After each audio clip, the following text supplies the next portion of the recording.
Hello, welcome to Locked on Sharks, your home for all things Team Teal. I'm JD Young, and today we have something special, a second episode on YouTube here. So we did a crossover with Armando from the Locked on Panthers, where we talked about tonight's game, but then we also got into the trade deadline, what it would take for the Panthers to acquire Tomas Hertl, and then, of course, we talked about the return of Joe Thornton and kind of what he means to the Sharks. So enjoy a special double episode today here on Locked on Sharks.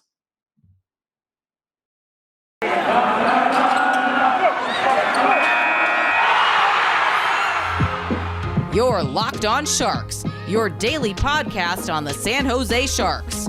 Part of the Locked On Podcast Network, your team every day.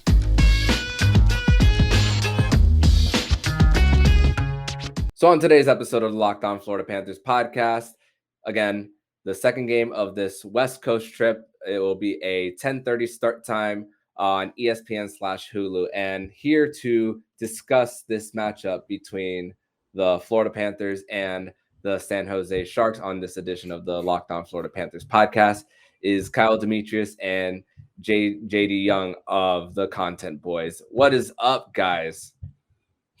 I'm pretty excited that we have now made everybody say the Content Boys. And also, I'm also very excited that we just delete every corporate email and don't do any of that stuff at the beginning.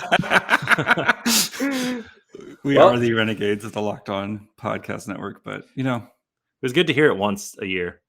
Yeah, absolutely. For sure. And once again, for people listening in on the Panthers feed, JD is familiar with the southeastern part of the U.S. and South Florida as well. We're both wearing our Dolphins gear since we both happen to cheer for the same team. And once again, JD is very familiar with a little thing called pub subs. Kyle, have you ever tried a Publix sub in your life? Yeah, I puked on the floor of a Publix once. What was it? Eating a sub? No, I was on my way to get a sub or whatever else they have at their like hot bar deli situation, and I just walked past like the seafood counter and was like, "Nah, we're just calling it a day." I like went into the corner and just spewed all over the place, and then carried on to get my food. I don't remember what I got, but I walked out. Nobody said anything to me. I don't know what kind of security guards they got at Publix, but yeah. And then I walked outside. And a little fun fact about this story: it was 3 p.m. So it was like 30 degrees. Oh, I don't know what that is in freedom units. Like 100? I don't know. It's like 100 outside. So I walked outside and was like, "Oh, this is way too hot." I went to a bar. So yeah, that's my public story. Nice. One of the few that disapprove of a Public sub. That's a rarity. That's for sure. But hey, let's talk about the Florida Panthers. Let's talk about the San Jose Sharks going. Do we have to? They stink. Can we talk about anything else? Yes. Yeah. Unfortunately, we had to break when it comes to this game Tuesday night, 10:30 Eastern. Back in Florida.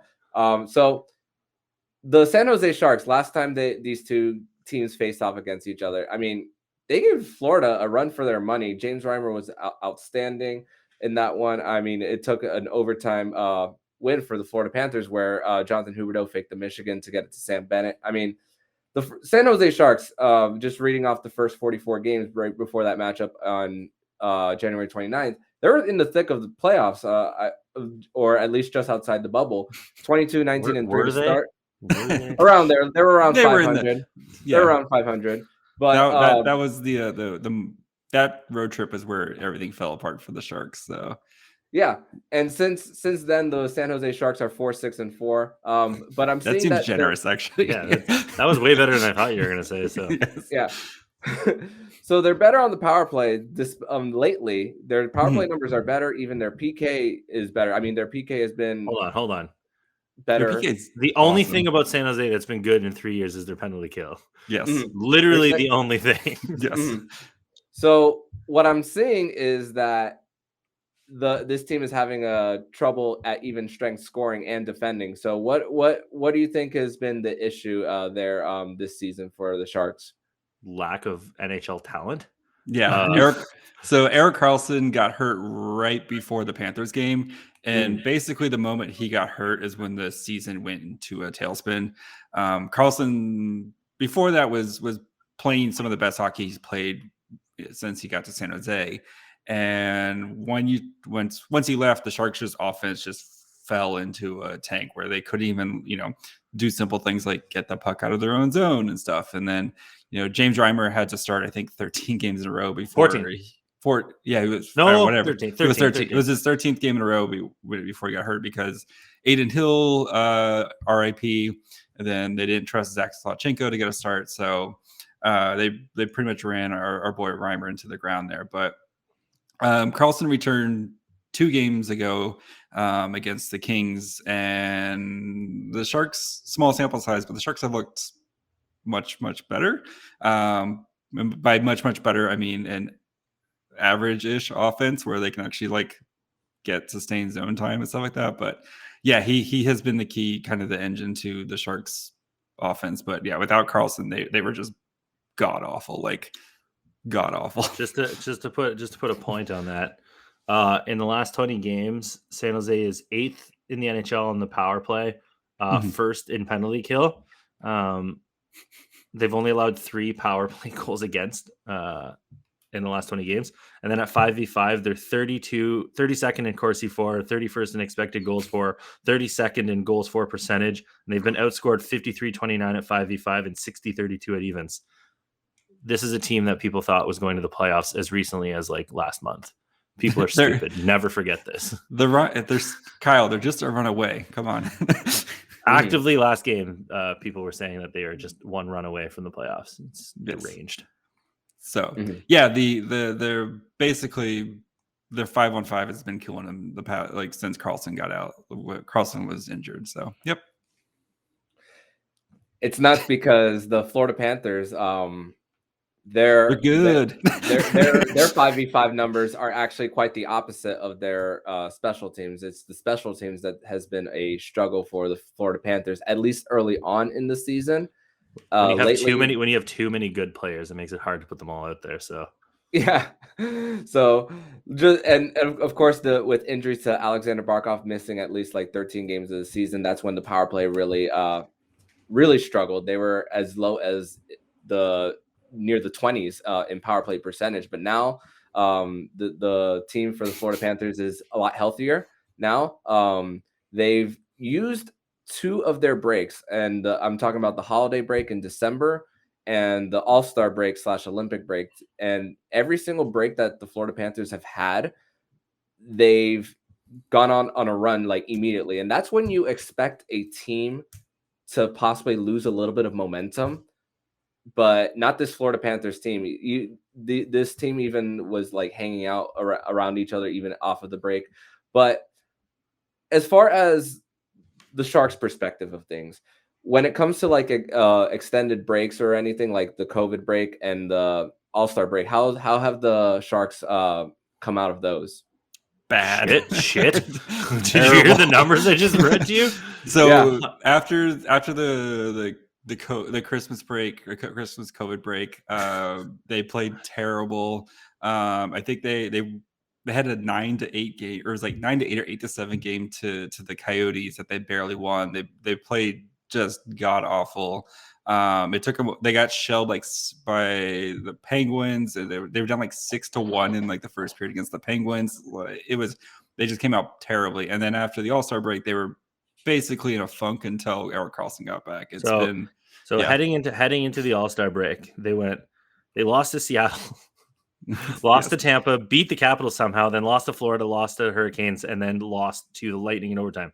But they were competitive in all those games. They were competitive in some of those games. Yeah. They were not. Yes.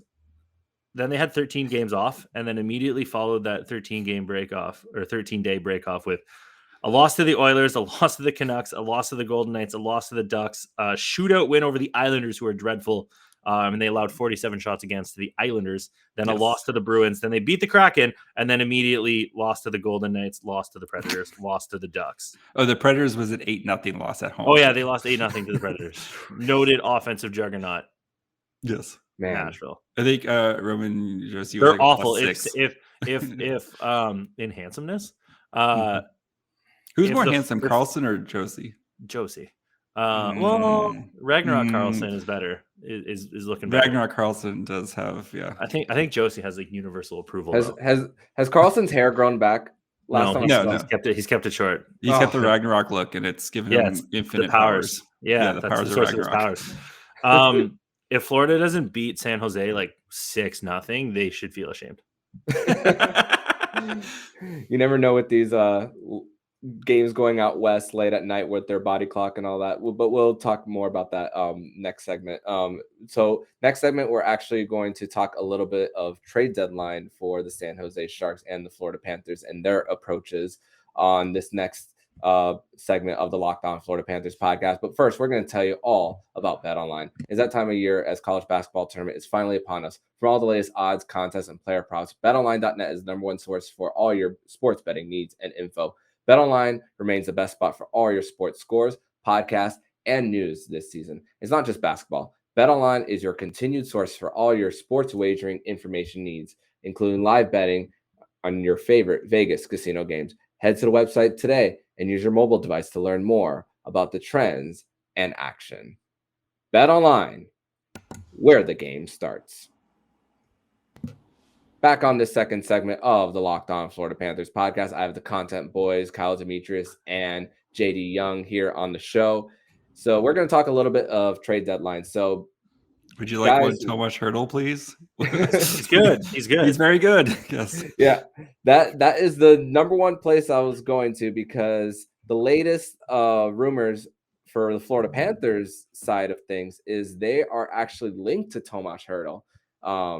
And he's the second leading scorer on the San Jose Sharks, and just a homegrown player, 17th overall back in 2012. As far as what's it going to take? What's it going to take as far as a return for someone like Tomas Hertl in order to make a trade work? Who's your best prospect?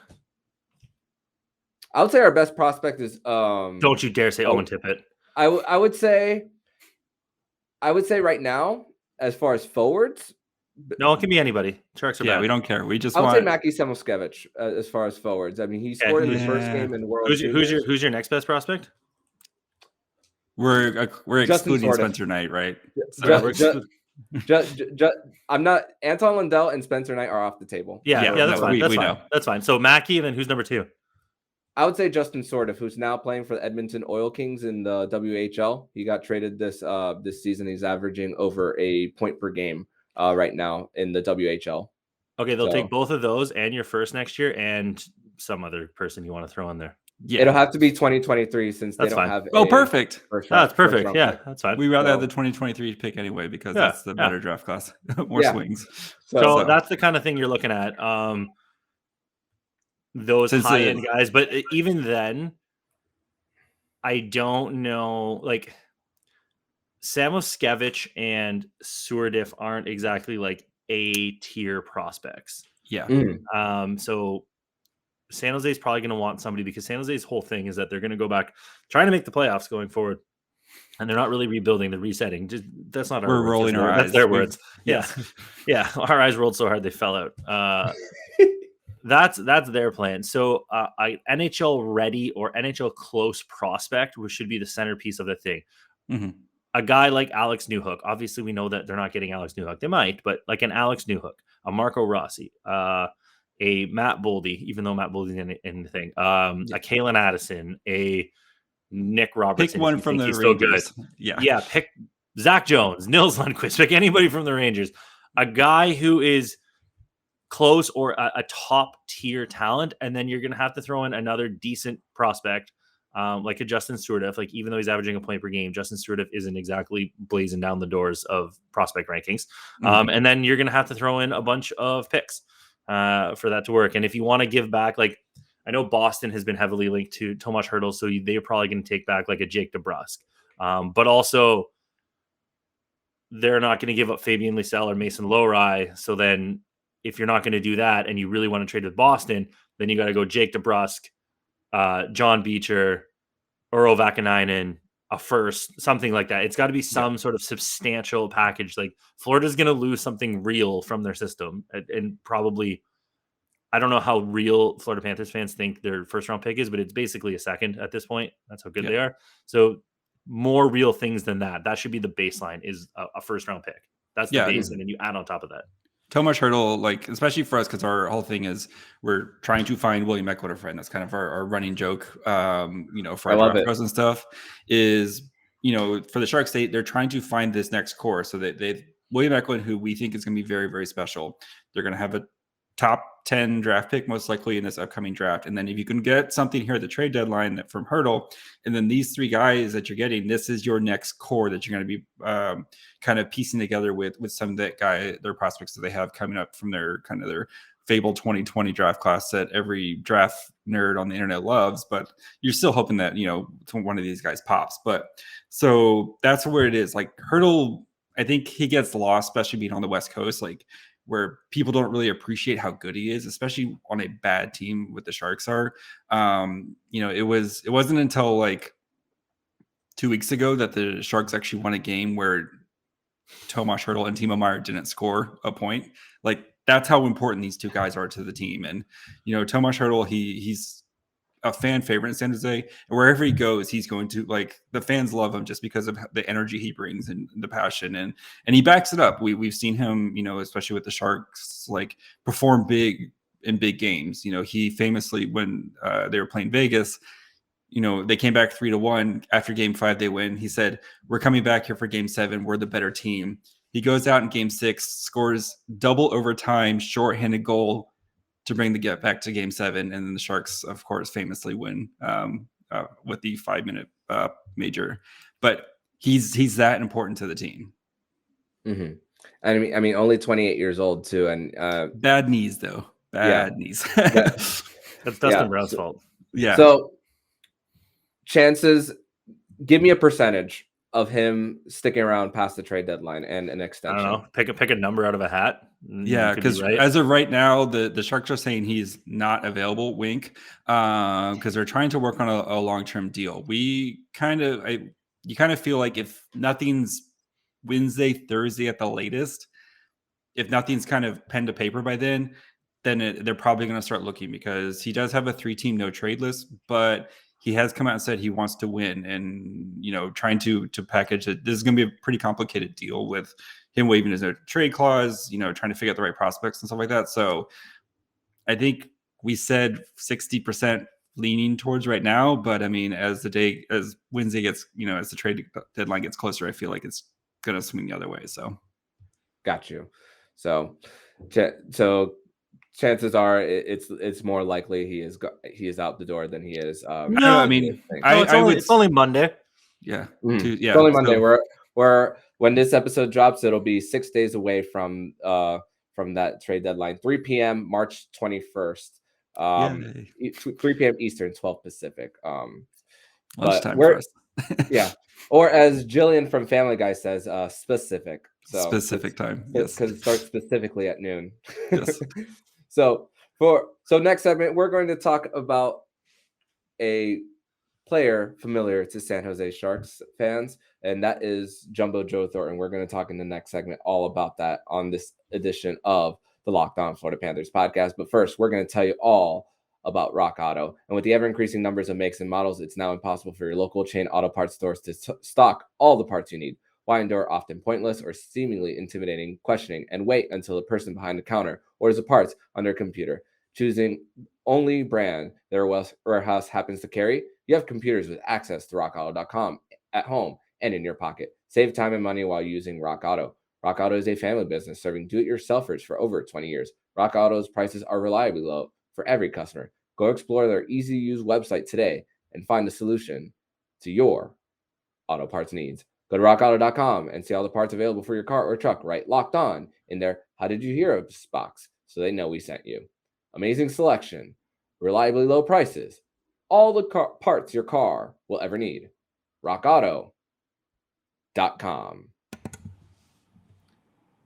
Third and final segment here on the Locked On Florida Panthers podcast. I have the content boys, Kyle Demetrius and JD Young, here on the show to talk about this matchup between the Florida Panthers and the San Jose Sharks. So, guys, unfortunately, Sharks fans did not have the return of Joe Thornton last year due to the COVID season. So they had to wait quite a few years until Jumbo Joe makes his return out west. So I can only imagine. Do you know why they call him Jumbo? I do not. What is the reason? Huge coccyx. Well, good to know. Good to know. But something that I definitely now educate myself on based on that. But Joe Thornton making his return to the SAP Center, the Shark Tank, on Tuesday night. So how do you feel the reception is going to be? I can only imagine it's going to be like they're elated to see him back. Oh yeah, it's going to be massive. A jumbo size. No, that's a JD joke. I can't take that one. No, it's going to be huge. He doesn't every. Are you talking about his feet? Yeah. Yes. Feet. No, it's going to be great. Joe Thornton left. I don't think any Sharks fan would begrudge him for going to try to win a title. The Leafs were good. Obviously, he has never paid attention since 1964 to anything they've ever done. But hey, congrats. And then he went to Florida to try to win a cup, which is looking like it's paying off even better. So no Sharks fan would begrudge him. San Jose had a lot of opportunities and just never broke their way. So there's going to be a Jumbotron like video tribute probably in the first period, probably like 5 minutes in the stoppage around there. It should be a packed house. He'll get cheered. He will not get booed. It's literally impossible. That place is going to be filled with Thornton jerseys. Yeah, it's like, just going to be all Thornton jerseys. It's going to be insane. So, yeah. No, I'm excited. I think we were when he decided to go to Toronto. I think we were both kind of like shocked. I remember like, well, I just hated it because come on, you pick the one team that nobody likes. Like, but yeah, I mean, just Joe Thornton, he's such a treasure in San Jose, and there's just so many little moments. Of course, like the Hertl's 4-goal game where he said he was going to whip it out and stroke it if he ever scored 4 goals. He had his hat trick against Boston, which freaking Boston ruined the potential Rooster trick. He had he grew his long beard and called it a lifestyle beard. They had like before the season started, they had a fellowship, as he called it, with all the everybody was over at his house. He signed one of his contracts. He signed on a tractor, just like legit, just on a tractor. And I think it was a couple days late because he couldn't figure out the fax machines. He was waiting for his wife to get home so she could set up the fax machine so he could send his contract back. Like. Yeah, there's just dude's a legend. And the jumbo slide. The jumbo slide, of course, after the series winner against the Kings, they finally beat the Kings, get that monkey off their back, and then just slides across the ice on his back like a turtle. Yeah, like a turtle. I've recreated that in my living room. It hurt. There's just so much. Of course, the sad Pete Blackburn gif of him just looking down, just dejected. Many, many sad Joe Thornton moments too. It's. I think Sharks fans are going to be happy to see him, but there's just that sadness of we could never get it done for him, and Well, we didn't do anything personally. We personally didn't do anything done. So I saw you also recreated that Halloween picture between Joe Thornton and no, that's the ESPN body. So the body ESPN body magazine issue. So when Kyle and I, because we're dumb idiots, always making the content though. Once we hit 1,000 subscribers on YouTube, Kyle and I will we will get together and we will recreate this photo of Joe Thornton and Brent Burns naked. Yeah. So what? Except definitely something. So for anyone on the Locked On Florida Panthers feed, even if you're not a San Jose Sharks fan, make it happen. Yes. Go. Yeah, we don't care. We openly ask for people to just make like a bot farm to get us. But yeah, we're still waiting for someone to get to us. Yeah. So we want that 1,000 make that sweet YouTube money. So. Yeah, we don't care about we don't care about the listens. We just want to make money off YouTube. Let's be honest. Yeah, that is very fair. That is very fair, and you guys definitely produce all you're the content boys for a reason. But yeah, we would like to say too quickly before you go on, if the Florida Panthers would like to hire us to do a podcast, we will also sell it for the Panthers. We will sell it to any team. Yeah, we've openly said this. Yeah, we're good. Okay. Yes. Anyone listening, you hear this? Hit them up and all. So yeah. So one more question.